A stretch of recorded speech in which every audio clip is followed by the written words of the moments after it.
is genuinely the most embarrassing thing that has ever happened to you? I'll go first. Get ready with me for a photo shoot while I tell you. Junior year at university, one of my friends invited me over her place after I got done my classes. So I put on my headphones, I get ready for this walk to her place. I want you guys to keep in mind this was all sober. That makes it so much worse. I tell this girl that I'm like 5 minutes away and she says, just come right in, like I'm finishing up my shower, just go right into my room. And I'm like, all right, cool. So I go in this townhouse, right? I go into her apartment. The door was open. She told me the door was going to be open. I also want you guys to know that these townhouses are all set up the same exact way inside. Also, it's very crucial for you guys to know that I have been to her place before, which makes this so much worse. Anyway, I go up to her room and I'm like, Zoe, it looks so different in here. Didn't think much of it. I hear someone in the bathroom, so I'm like, okay, I'm definitely not in the wrong place. So I sit on her bed waiting for her to exit her bathroom and I'm like literally swinging my feet. And then I just like take a look around. Like she really changed it up in here. And then I see like this big poster flag, whatever.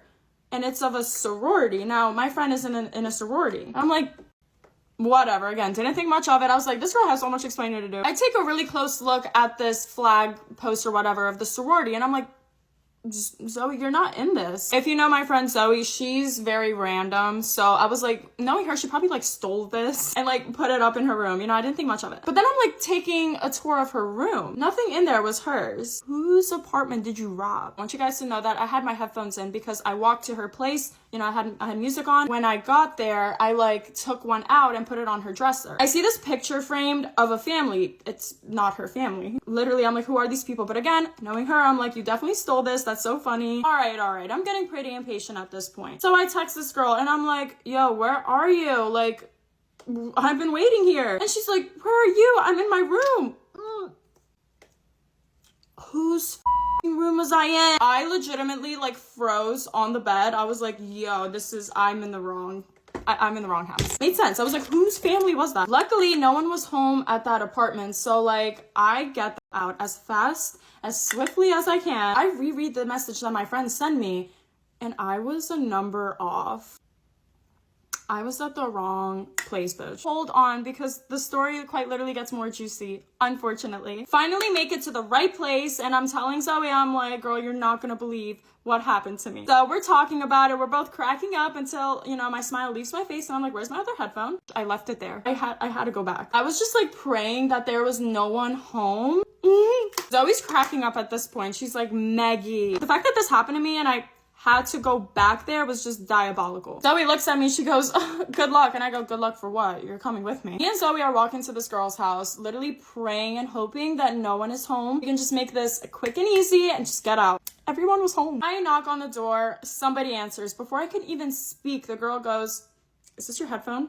I go, I can explain. So, you know, I come in, all the girls that live there are there. They were all trying to figure out whose headphone this was. I'm telling the girls what happened. You know, we're all cracking up. Obviously, no one was mad at me. You guys are probably like, oh, that's so funny. Who cares? No, dude. They were probably like, how did this girl get into college? Like, she's stupid. Anyway, I'm all picture ready. What do you think? Bye. Get ready with me plus story time on how my sister got stalked and had to leave her gym, but I'm telling this in first person. So I started going to the gym about 2 or 3 years ago now, and I'm not going to give the name of the gym for privacy reasons. So everything was fine for about a year at this gym. I never really had any problems with any of the people there. In fact, I had made some friends and was friends with the manager of the gym. But one day I was finishing my set as one would, and a guy, little background, he looks pretty old, about in his 50s or 60s, and had like gray hair, like dyed silverish hair, and was very tall. So obviously this is pretty intimidating for a young girl. So he walks up to me and he starts complimenting me, telling me that I have really good cheekbones and that I should be a model. Then he decides to ask me how old I am, and I say how old I am, obviously a minor. And he decides to just say okay and walks away. And after that, I was very, very scared because that was just such a weird interaction. And I honestly forget about it in hope that he won't say anything again, especially after knowing that I'm a minor. But no, this is not the end to Mr. Creep. He decides to come up to me yet again. Before deciding to come up to me the second time, he would always watch me from a distance, and not just saying that to be like, oh, they're watching me, whatever, but you can always tell when someone is creepily watching you. And every time I would move to a different station in the gym, he would be there right after. So eventually he talks to me again, and obviously I'm very nice to him because I'm not trying to start problems, even though he is a really creepy dude.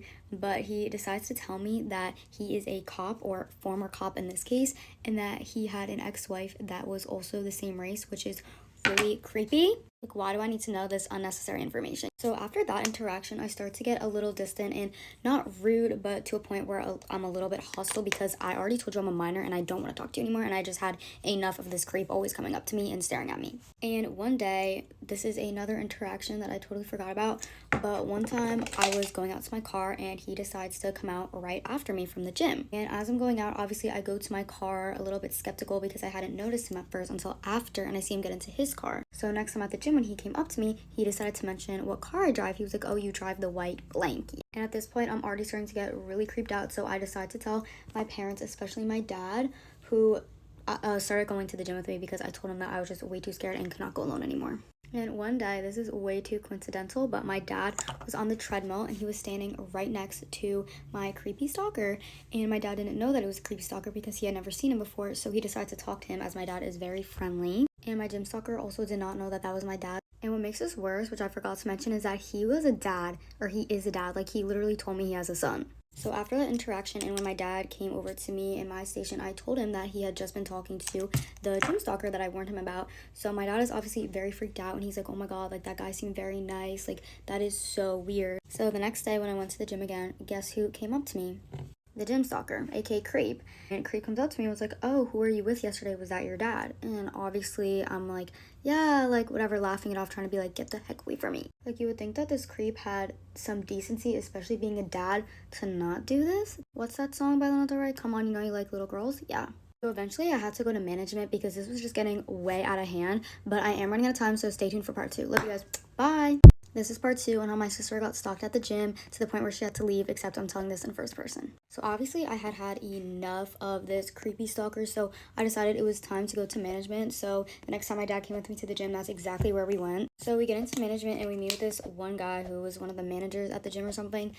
And he told us that that was so messed up, that the creep had been following me and everything, and that they don't condone that behavior. And after like 10 minutes of saying that that is not what our gym stands for, they told us that they would try and find the guy and revoke his gym membership. So the next couple of days, me and my dad were waiting for a phone call to finally tell us that they had found him, especially because we did not think it would be that hard after they have cameras and literally so many things to find this guy. But nope, we never got that call from management, and even after we called them and asked them about updates, whatever, they did not have any. So me and my dad, especially my dad, were very upset after everything that had been happening, especially after they told us that they would find this guy. Excuse me, totally missing my face with this spray. So after weeks of never hearing back from management or the gym in general, we decided to leave the gym. And to this day, we still don't know who that guy was. So unfortunately, he's probably still roaming around that gym finding new minors to stalk. So yeah, that creepy man still haunts me to this day, but thankfully I was able to move to a new gym. So yeah, and that's the end of the story. Again, unfortunately, they never found that guy, but